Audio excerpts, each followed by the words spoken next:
My dream is good यार, यहाँ पर एटलीस्ट यू कैन टॉक। तो एहसन तालिश कौन है? जर्नी कहाँ से शुरू होती है? मैंने जावेद साहब की पहली फिल्म की थी 86 में। हम कभी स्टूडियो नहीं गए थे, हमारे घर में ऐसा कोई माहौल नहीं था बिल्कुल भी। ऐसा कौन सा पॉइंट था जब आपको लगा कि बस मुझे डायरेक्शन ही करनी है? अच्छा, कमिंग फ्रॉम अ बैकग्राउंड जहाँ एचएसएन से मैं करके आया था, क्योंकि ये वाली जगह जहाँ मैं आया कैमरे के पीछे, ये मुझे ज़्यादा इंटरेस्टिंग लगी। उसके बाद मैं पोछे लगा रहा था। पाकिस्तान में कौन से डायरेक्टर का काम आपको अच्छा लगता है? My favourite director is हाइसन। ऐसे में आपके सेट का माहौल कैसा होता है? मैंने बहुत तारीफें सुनी है। यार मैं अपने सेट पे आता हूँ पिकनिक करने। दिन में मैं पिकनिक करता हूँ और रात में एडिट को मैं पार्टी कहता हूँ।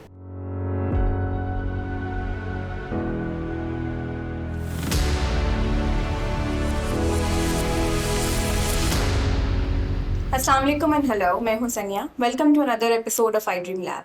आज हमारे साथ एक बहुत ही इंटरेस्टिंग पर्सनालिटी हैं who has joined I Dream a while ago and has become my favorite as well. So let's welcome Ehsan Talish, who is a director, actor, producer and a writer. Assalamu alaikum Ehsan bhai. वालेकुम अस्सलाम Sania, how are you? I'm good, how are you? बिल्कुल ठीक ठाक। Thank you so much कि आपने हमें time दिया। Thank you. आपने आज आपका ब्रेक था, ना एक्टिंग के लिए जाना था और ना डायरेक्शन के लिए जाना था। आप लोगों ने थोड़ा थोड़ा बिजी कर दिया मुझे। और आज भी बिजी कर लिया आपको। और आज भी बिजी। कैसे गुजर रहा है आपका वक्त आई ड्रीम में? राइट ड्रीम इज गुड यार, यहाँ पर at least you can talk, at least you can have a conversation. इससे ज़्यादा और अच्छी बात क्या होती है कि आप एटलीस्ट कॉन्वर्सेशन कर सकें किसी भी एक चीज़ पर। कैसा रहा? और आपके पास एक बहुत बड़ी लेगेसी है टू लिव अप टू, और as your father was an actor, तो ऐसा क्या था कि एचएसएन गए? Oh, my childhood was lovely. हाँ। ज़बरदस्त, बिकॉज हम एचसोनियंस की ज़िंदगी ज़रा थोड़ी सी बिल्कुल मुख्तलिफ होती है उनके। थोड़ी सी बिल्कुल मुख्तलिफ। बिल्कुल, क्योंकि वहाँ we got a different air about it. एक अलग एटमॉस्फेयर होता है। इट्स ऑल बॉयज का स्कूल। सुबह 7:10 पे हम जाते हैं और 5:30 बजे वापस आते हैं। I was a day वार्डर। हम सारा दिन वहाँ रहते थे और दिन में क्लासेस, स्कूल और शाम में स्पोर्ट्स। तो वो एक बहुत इम्पोर्टेंट पार्ट प्ले करता है स्पोर्ट्स भी आपकी ज़िंदगी में, कि वो कंपलसरी हो और आपको every day you have to go in for sports. So वो बहुत इंटरेस्टिंग टाइम था हमारा। तो रजा भी गए फिर? नहीं, मैं शिफ्ट कर गया था कराची और वो नहीं जा सके वहाँ पर। हॉस्टल्स में मेरा बिल्कुल भी वो नहीं था कि उसको मैं हॉस्टल में डालूं। तो आप शिफ्ट क्यों हो गए थे कराची, और कब हो गए? कराची में शिफ्ट हुआ जब जियो शुरू हुआ, तो एक अपॉर्चुनिटी मिली 2002 में शिफ्ट होने की कराची। तो मैं आता जाता रहता था, यहाँ काम भी मैं कर चुका था पहले, मगर वो शिफ्ट बंद तब करता है यहाँ परमानेंट कोई चीज़ हो तो फिर आप शिफ्ट कर सकते हैं। सो वो एक जॉब ऐसी थी, जियो शुरू हो रहा था और हम एंटरटेनमेंट की फर्स्ट टीम थे जियो की। तो वो एक अपॉर्चुनिटी थी ऐसी जिसको मैं छोड़ नहीं सकता था और अवेल की। तो एहसन तालिश कौन है? जर्नी कहाँ से शुरू होती है? वो जर्नी शुरू होती है सनी तालिश से। ओके। मुझे घर में सनी कहते हैं। ओके। और एचएसएन के बाद मैं एयरफोर्स गया एज ए कैडेट। 2-2.5 साल वहाँ की कैडेटशिप थी। वहाँ पर जाके ख्याल आया कि नहीं, आई डोंट थिंक सो कि मुझे सारी उम्र ये करना है। सो बड़ी मुश्किल से वहाँ से निकले और दिमाग में, जाहिर है चूँकि अब्बा एक्टर थे तो दिमाग में एक्टर पैसा बता के अच्छा एक्टिंग करनी है, तो फिर वो वाली दौड़ शुरू होगी। मगर वो वक्त ऐसा था 80s, early 80s to 90s के, वो प्राइवेट प्रोडक्शन तो थी नहीं। तो जो भी करना था वो या तो आप पीटीवी में जाएं, और जबकि हमारे अब्बा ऐसे थे नहीं कि वो सिफारिशें करें किसी की, क्योंकि आप खुद करिए जो करना है आपने। तो वो एक मुश्किल वक्त था। फिर 1-2 फिल्में मिली, मगर वो 10-12 साल में 2 फिल्में तो कुछ भी नहीं होती हैं। तो वो, और फिर वो सनी तालिश थे, क्योंकि वो ऐसा नाम नहीं यूज़ कर रहे थे, सनी तालिश यूज़ कर रहे थे। फिर ख्याल आया नहीं यार, नाम अपने इस्तेमाल करना चाहिए जो नाम है। जरूरी है। फिल्म बनी थी एक, उसमें जब मैंने फिल्म देखी मुझे अंदाजा हुआ कि नहीं, फिर मैं, उसमें 4 हीरो थे, उसमें I was one of the heroes. तो जब फिल्म बन गई, पंजाबी की फिल्म थी, तो उन्होंने कहा आप इसको आप उर्दू में भी डब कर दें। अब वो उर्दू के एक्सप्रेशंस बोलने में और होते हैं, पंजाबी के एक्सप्रेशंस और होते हैं। वो डबिंग की, जब मैंने फिल्म देखी डबिंग के दौरान और वो सब कुछ, तो अंदाजा हुआ कि नहीं यार ये तो गलती हो गई। ओवरऑल फिल्म भी बहुत बुरी थी, माफ कीजिएगा, मगर इट वाज़न्ट वर्थ। तो दिल से दुआ निकली, यार ये फिल्म ना लगे वो लगी नहीं। कुछ और मांग लेते। नहीं शुक्र अल्लाह अच्छा, ये वही मांगा। वो ब्लेसिंग इन डिस्गाइज थी बेसिकली। अच्छा। उसके बाद फिर अब मसला ये था कि डायरेक्शन में कैसे आया जाए। फिल्म इंडस्ट्री का जो माहौल था वहाँ पर अब्बा तो बिल्कुल नहीं छोड़ते थे। उन्होंने तो हमें कभी यंग एज में स्टूडियो भी नहीं हम जाते थे। अच्छा। कभी कोई मेहमान आ गया उसको लेके चले गए शूटिंग दिखवाने के लिए, और वहाँ से हम वापस आ गए उनको वहीं छोड़ा है, वो वाला हिसाब था। हम अच्छा। कभी स्टूडियो नहीं गए थे। हमारे घर में ऐसा कोई माहौल नहीं था बिल्कुल भी, क्योंकि 4 बहनें थी और मैं अकेला भाई था। तो वो तो सीन ही नहीं था ना बिल्कुल कि कोई फिल्म का सीन हो या फिल्म इंडस्ट्री का कोई सीन हो। घर बिल्कुल अलग था। और फिर बड़ी मुश्किल से मीना हमारे घर में अब्बा को कास्ट करने के लिए एक प्ले के लिए कर नाम था उस प्ले का। तो मैं उस जमाने में कुछ भी नहीं करता था और मेरी शादी भी हो गई थी, क्योंकि फिल्म में हीरो किया था। तो मैंने कहा अच्छा इसका करियर शुरू हो रहा है, इसकी शादी कर दो। शादी भी हो गई थी और बेटा भी पैदा हो गया था। तो समीना ने कहा क्या कर रहे हो? तो मैंने कहा कुछ नहीं। तो उन्होंने कहा why don't you join me? तो मैं एज थर्ड असिस्टेंट साड़ियाँ इस्त्री करना, पोछे लगाना, सफाई करना, क्योंकि उस जमाने में स्पॉट्स नहीं होते थे, स्पॉट बॉयज। जो थर्ड असिस्टेंट होता था वही स्पॉट होता था, वही रगड़ा सबसे ज्यादा उसी को लगता था। वो रखा ही इसलिए जाता था रगड़ा दिया जा सके कि वो इस्त्रियाँ भी करेगा, वो सफाई भी करेगा, वो सब कुछ करेगा वो, और चाय भी सर्व करेगा, हर चीज़ करेगा। खैर वो काम किया, बिल्कुल उसमें आग नहीं मैंने महसूस की कोई। अच्छा, कमिंग फ्रॉम अ बैकग्राउंड जहाँ HSN से मैं करके आया था, उसके बाद फिर एयरफोर्स में चला गया था, उसके बाद फिर फिल्म का हीरो, उसके बाद मैं पोछे लगा रहा था। तो रियलिटी चेक। रियलिटी चेक तो मुझे हो रहा था ना बार बार। एयरफोर्स में गया, वापस आया तो एक रियलिटी चेक हुआ। और अब्बा ने कैसा रिएक्ट किया जब आप एयरफोर्स से आके घर बोला कि अब्बा को वो वक्त था जो अच्छा नहीं लगा। वो he was thinking very high of his son कि अच्छा मेरा बेटा एयरफोर्स में चला गया, इसका एक मुस्तकबिल बन जाएगा। And he never wanted you to act या कोई मीडिया ज्वाइन करना? ही न्यू कि यहाँ क्या हालात हैं और ये किस तरह कैरी करेगा, बिकॉज ऑब्वियस सी बात है वो he had done over 800 films, wow. और 800 फिल्में करने के बावजूद भी वो ये कन्विंस थे कि ये एक हवाई रिस्क है। तो शायद वो ये नहीं चाहते। कभी उन्होंने मुझे मुंह से नहीं कहा कि नहीं बेटा ये काम आपने नहीं करना, बट उनकी उन But you knew, उनके gestures से। जेस्चर से पता लग जाता था कि he never wanted any of us to come into this field. But मैं एडमिन था, गुजारा खैर वो कर्म में हुआ ये कि वो एक कैरेक्टर था जो समीना के भाई का कैरेक्टर था। तो वो बहुत से लोगों को उन्होंने ऑडिशन किया। उस जमाने में सलीम शेख, रेहान शेख, ये लोग लाहौर में अच्छा काम कर रहे थे। और ये ड्रामा लाहौर में ही हो रहा था? ये लाहौर में हो ठीक रहा है। था। अच्छा, वो कैरेक्टर जो था वो it was about lieutenant, young lieutenant. अच्छा, मेरा क्योंकि एयरफोर्स का बैकग्राउंड था तो मैंने समीना को कन्विंस किया, मगर वो कन्विंस नहीं हुई, वो ऑडिशन कर रही थी। अगेन ब्लेसिंग मैंने इन ऐसे ही डिस्गाइज। तो मुझे एक दिन जब वो तंग आ गई तो उन्होंने मुझे एक दिन कहा कि अच्छा जाओ तुम कल जरा मुझे बाल कटा के आना। बाल मेरे बड़े थे, मुझे भी बड़े, तो मैं वो लेफ्टिनेंट बना है। लेफ्टिनेंट बन के अगले दिन पूरे हेयर कट लेके पहुंच गया मैं। फिर उन्होंने मेरे 5 ऑडिशंस किए, उस्मान साहब ने किए, फिर उनकी बहन थी जो प्ले कर रही थी मेरे साथ एक कैरेक्टर, आमना, उसकी वजह से भी वो थोड़ी वो थी कि यार कोई बंदा ठीक हो।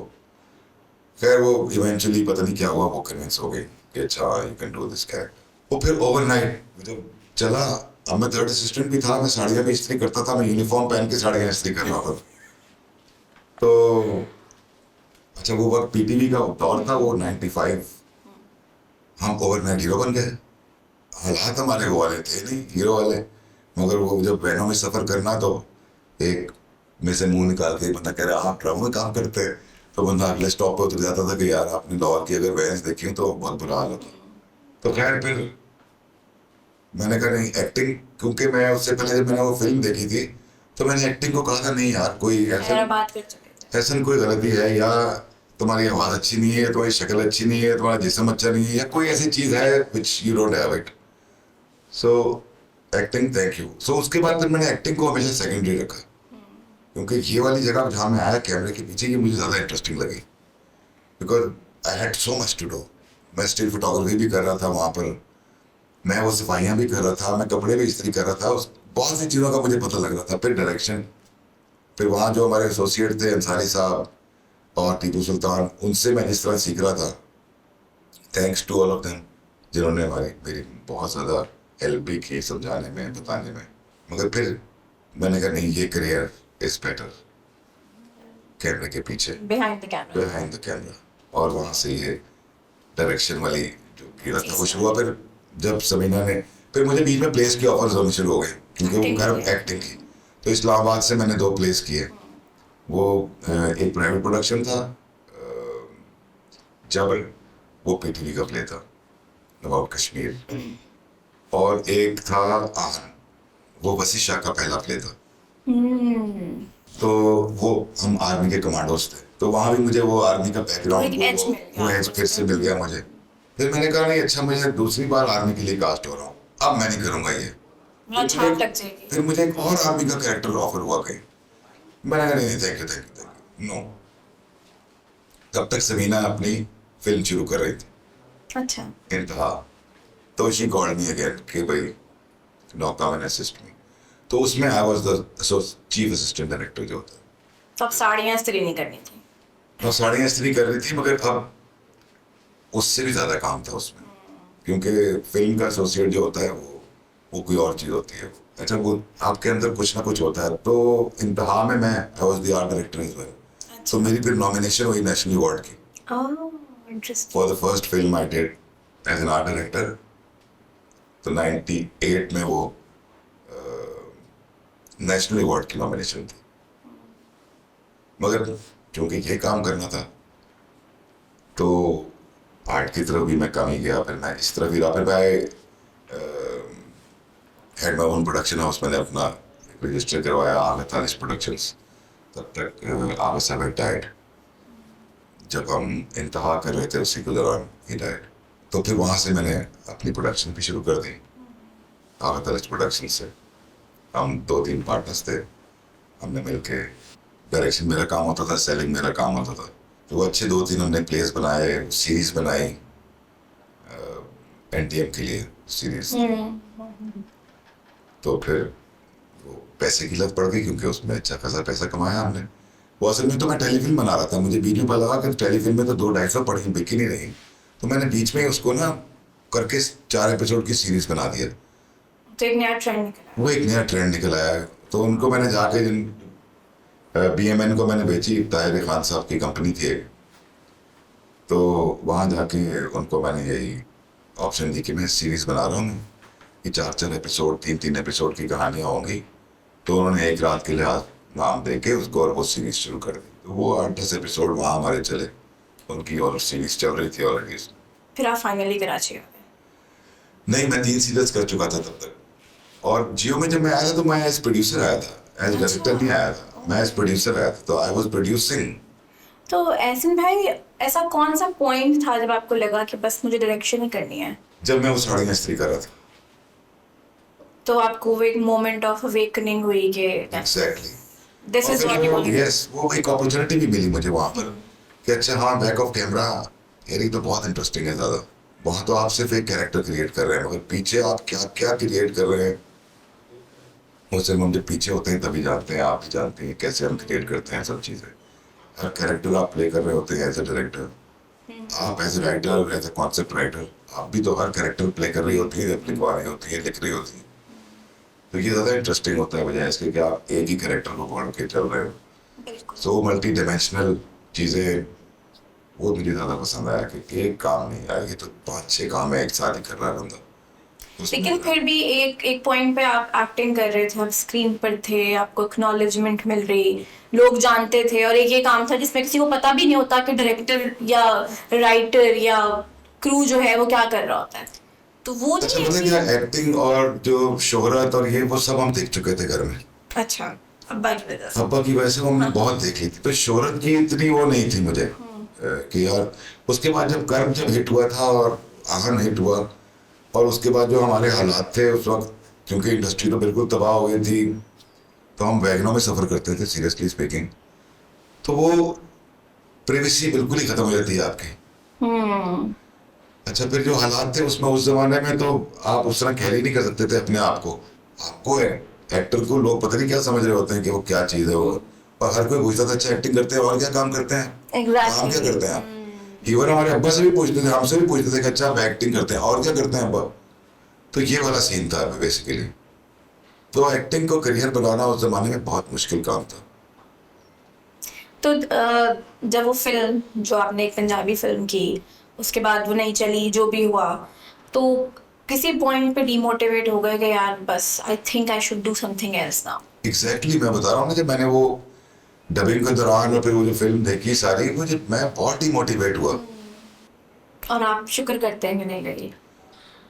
प्रोड्यूसर के साथ तो बुरा हुआ, बेचारे के सारे पैसे मांगे। आसिफ बुखारी साहब बहुत सीनियर एक्टर है टेलीविजन के, आप शायद याद हो, थोड़े बारे से वो थे प्रोड्यूसर।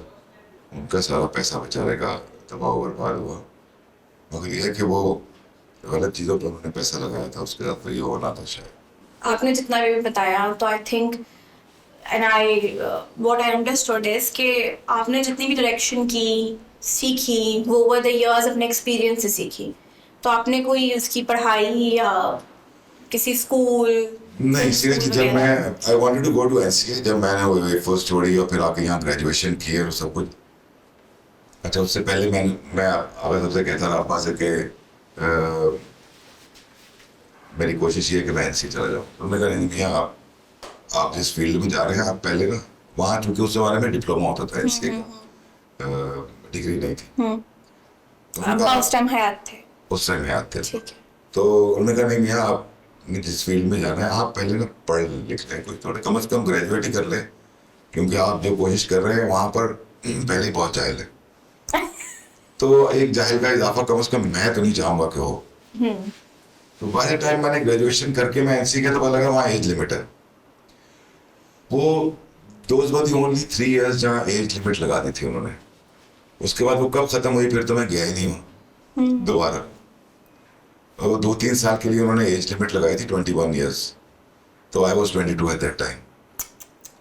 तो आई मिस दैट। खैर फिल्म मेकिंग तब भी नहीं पढ़ाई जाती थी, मगर कम से कम वहाँ पर नो हाउ हो जाती। एक बेसिक कम्युनिकेशन तो पढ़ लेता ना मैं। तो वो कम्युनिकेशन समझते समझते फिर ऑब्वियसली जब खुद आप एक्सपीरियंस करते करते फिर आपको टाइम लगता है कि ये कम्युनिकेट करना कैसे है इस लैंग्वेज को। उसके बाद फिर जब रजा बड़े हुए तो रजा पढ़ कुछ और रहे थे, इकोनॉमिक्स, और उन्होंने कहा नहीं मुझे तो एनसी में जाना है। तो फिर मुझे थोड़ा सा वो हुआ करना कि चलो अच्छा है, अगर if you want to come to this field तो यू शुड, व्हाई नॉट। अब उसको फिर तब तक फिल्म मेकिंग थी एनसीए में। तो रजा डिड ग्रेजुएशन फ्रॉम एनसीए। तो हाउ डिड इट फील कि आप नहीं जा सके बट रजा ने पढ़ लिया? So did it feel like a dream come true? मुझे एक कंप्लीशन सी लगी अपने अंदर, एक थोड़ा सा वो लगा कि अच्छा चलो मैं वो शायद नहीं कर सका मगर इसने कर लिया वो। एहसन भाई, नेपोटिज्म के बारे में क्या ख्याल है आपका? Since your father was in the field, you are in the field and now your son is in the field. Nepotism लफ्ज उन्होंने निकाला है जो जिनकी आगे औलाद नहीं है इस काम में, ये उन्होंने निकाला है। क्योंकि मैं आपके साथ, हमें काफी टाइम हो गया। इंडस्ट्री आप उठा के देख लें, हॉलीवुड में भी तीसरी चौथी जनरेशन काम कर रही हैं। आपको तो शायद चंद एक्टर्स का पता हो, मगर डायरेक्शन में, आर्ट में किस किस जगह पर कौन कौन नहीं आ गया उनके आगे औलाद है। और क्यों नहीं? And why not? यस। अगर मैं इस फील्ड में आया हूँ, मैंने तो खुद भी मेहनत की है। आगा साहब ने मुझे कहीं सपोर्ट करने की कोशिश भी नहीं की, बिकॉज वो तो उनका ये था कि भैया जो करना है आपने खुद करना है। मैं किसी को कहूँगा कोई काम या कोई सिफारिश या कुछ भी, कल को वो आदमी मुझसे कोई ऐसी चीज मांग ले जो मैं ना कर सका, तो फिर क्या? तो फिर क्या होगा? तो वो तो खैर उनका अपना एक वो था एक। मगर नेपोटिज्म मेरे हिसाब से नहीं होना चाहिए। नेपोटिज्म क्या चीज है यार? मतलब एक आदमी की फैक्ट्री है, उसका बेटा अगर उस फैक्ट्री में आके बैठ जाता है, वो नेपोटिज्म है। और अगर उसने वो टैलेंट इनहेरिट किया है तो क्यों नहीं? Why not? कैसे तो लर्न कर लेगा भाई, वो उस फील्ड में आएगा। अगर वो एक्टिंग में नहीं चला तो डायरेक्शन में चल जाएगा, हो सकता है कैमरामैन बन जाए। तकरीबन 90% लोग जो हमारी इंडस्ट्री में आते हैं, जो कैमरों के पीछे खड़े हुए हैं या जो ऑडियो के पीछे खड़े हुए हैं या जो किसी भी उसमें खड़े हुए हैं, लाइट कर रहे हैं, 70% 80% एक्टर्स बनने आते हैं, ठीक है ना, and they eventually and up वहाँ जहाँ पर वो समझते हैं कि हाँ ये हम काम बेहतर कर सकते हैं। सब एक्टर्स नहीं बन सकते। सो वैसा में नेपोटिज्म तो I don't believe in it. सही है। अगर कोई है उस फील्ड में है, उसका बच्चा आना चाहता है तो व्हाई नॉट। बिल्कुल। कितना टाइम हो गया एहसन भाई इंडस्ट्री में तो पैदा ही इसमें होते खैर, मगर काम करते हुए? कैमरे के सामने मैंने जावेद साहब की पहली फिल्म की थी 86 में। मैं पैदा भी नहीं हुई थी। तो दुश्मनों के दुश्मन, ओके। वो मेरी पहली फिल्म थी। तो एक दिन जावेद साहब के साथ ही बैठे थे, अल्लाह उनको हरीके रहमत करे, तो मैंने कहा सर 87 का है, 87 नहीं 86 थी वो। तो एक साल और दे दिया उन्होंने मुझे मेरे एक्सपीरियंस का। तो अब देख लें कितने साल, काफी साल हो गए।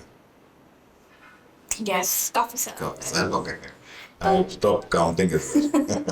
तो आप जब कराची आए, आपने ड्रामास बनाना शुरू किया, उससे पहले भी आप बना रहे थे, तो उस वक्त का ड्रामा और अगर आज के ड्रामा की बात करें तो ड्रामा इवॉल्व हुआ है?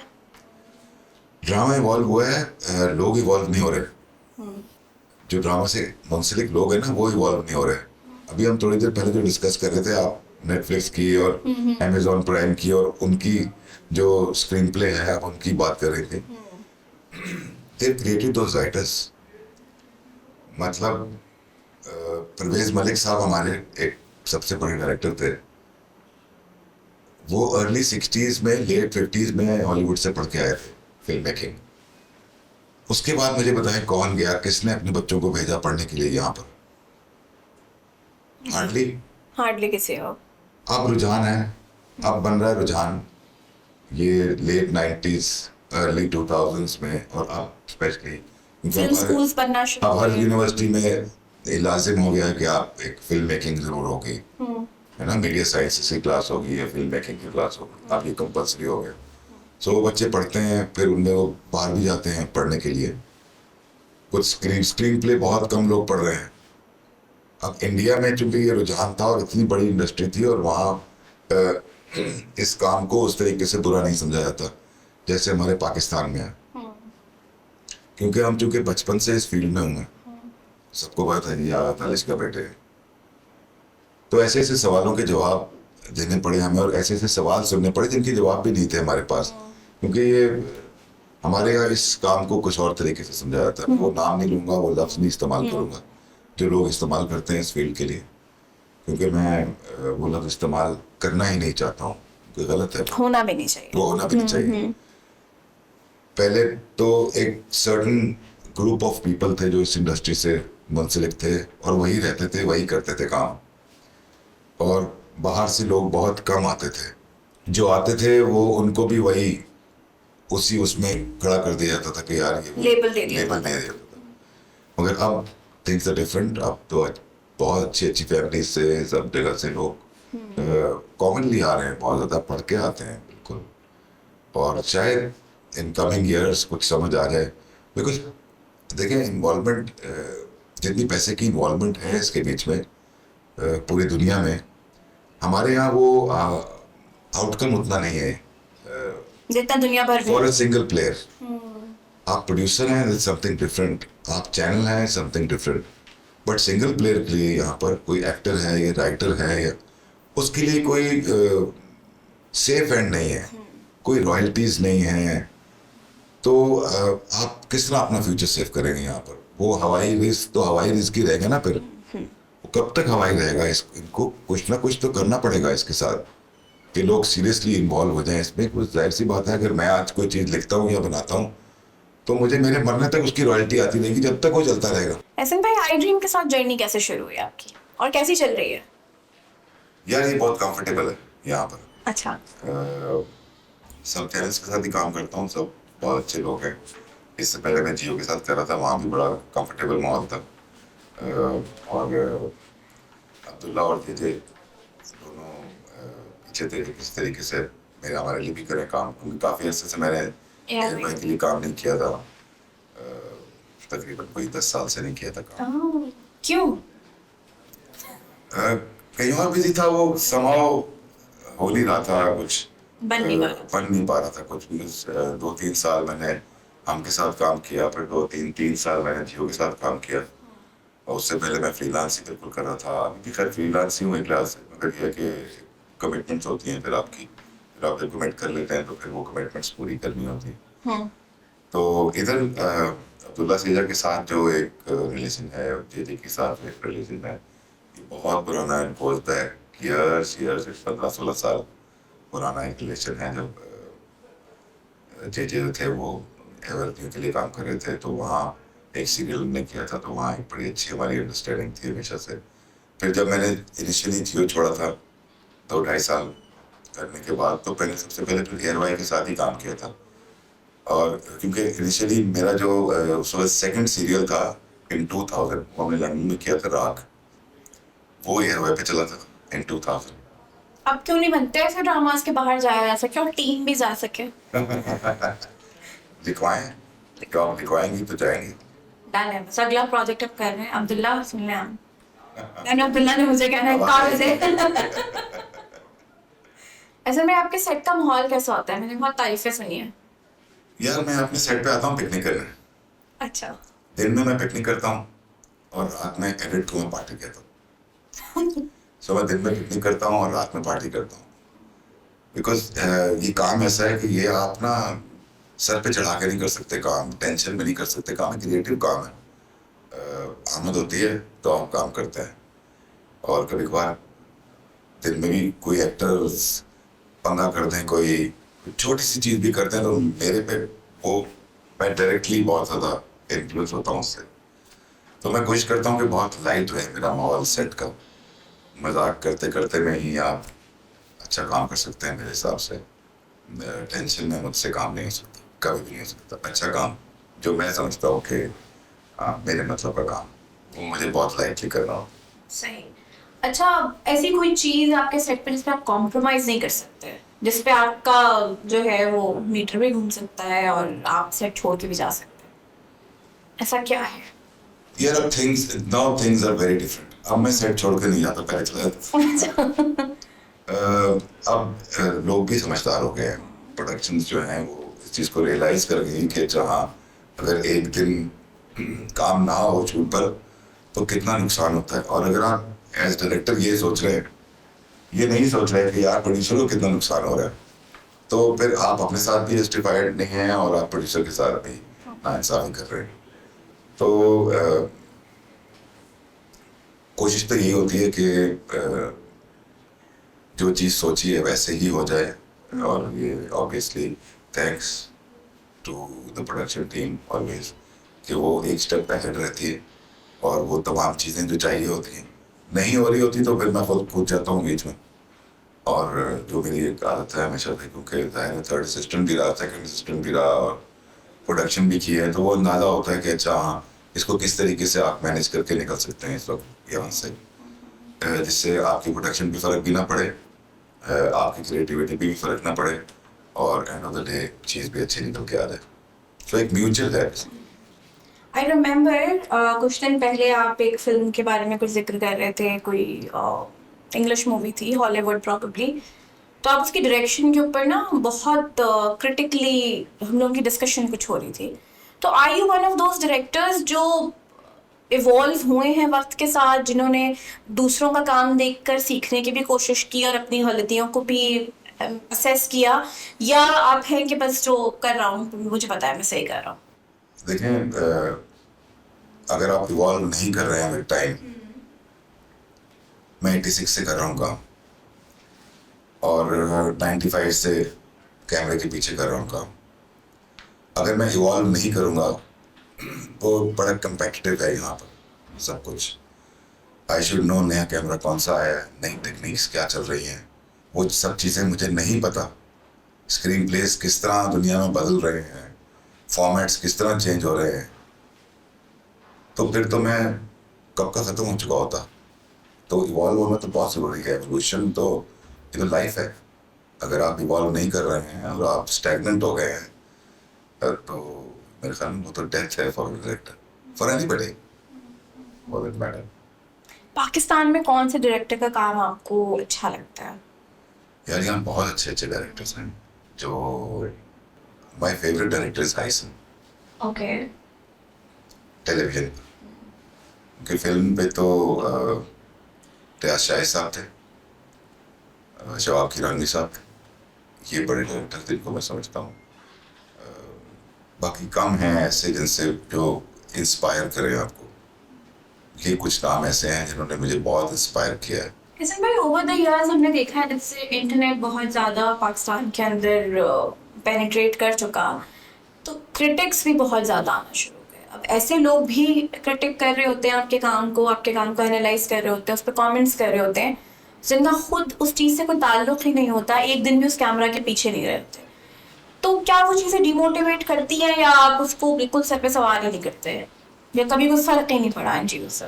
नहीं, मैं नहीं देखता वो। असल में वो उनकी दिहाड़ी है, वो उससे अपने प्रोग्राम से पैसे कमा रहे हैं और वो उन लोगों के लिए कर रहे हैं जो लोग शायद नहीं जानते इस काम की बारीकी को। उनको ये चीज़ रियलाइज करनी चाहिए कि हम लोग सोर्स हैं उनके लिए।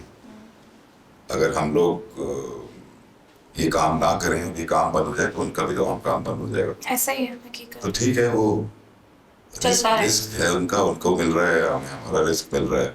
अच्छा, इस तरह मगर ये कि वो हमारे यहाँ पर चूंकि पढ़ के कोई नहीं आया, बाहर क्रिटिक्स होते हैं जो बड़े लीडिंग डायरेक्टर्स होते हैं, या वो उन्होंने वो काम पढ़ा होता है या वो पढ़ा रहे होते हैं ये काम, और वो क्रिटिक्स होते हैं। फिर उनका तनकीद करना बनता भी है। जाहिर सी बात है, वो फिर तनकीद भी उसी लेवल की करते हैं। Exactly. आपको समझ भी आती है कि अच्छा हाँ, अगर आप सही तरह पढ़े हैं, यहाँ पर ऐसी बात नहीं है। कुछ दो चार लोग हैं ऐसे जो बहुत क्रिटिकली उसको देखते हैं, और आप देखें कि वो एनालाइज भी करते हैं, अंग्रेजी फिल्मों को भी एनालाइज कर रहे होते हैं, जो कि मोस्टली जाहिर सी बात है वो कॉपी पेस्ट भी कर लेते हैं, मगर ये है कि ठीक है। Thank you so much Hasan भाई God bless वक्त you. देने के लिए। मैंने आपको बहुत बुलवाया है, मैं जानती हूँ। हाँ, मेरी आवाज़ तो आखिर में तो एक चाय हो जाए इसके बाद। बिल्कुल एक चाय। Thank you so much Hasan. God bless you. Thank you so much. Thank you. Thank you so much guys for watching us. Do like, subscribe and share our channel with your friends. Thank you.